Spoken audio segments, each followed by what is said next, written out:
In this video I will show you how to permanently delete your Instagram account.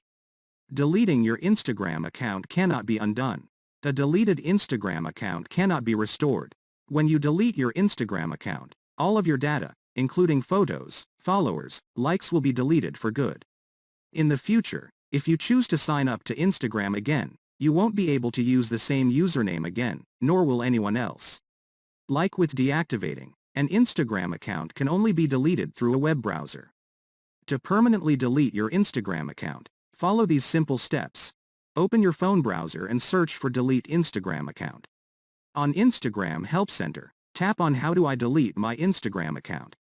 Scroll down to delete your account page. Log in to your account on the Instagram website. Go to Instagram's Delete Your Account page. Once on that page, choose an answer from the drop-down menu next to Why are you deleting your account?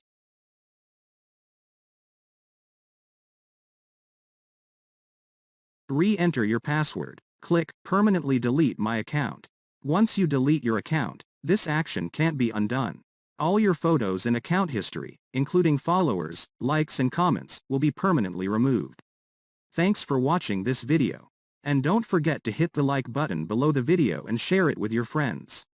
If you want more videos like this, then tap on the subscribe button and join us.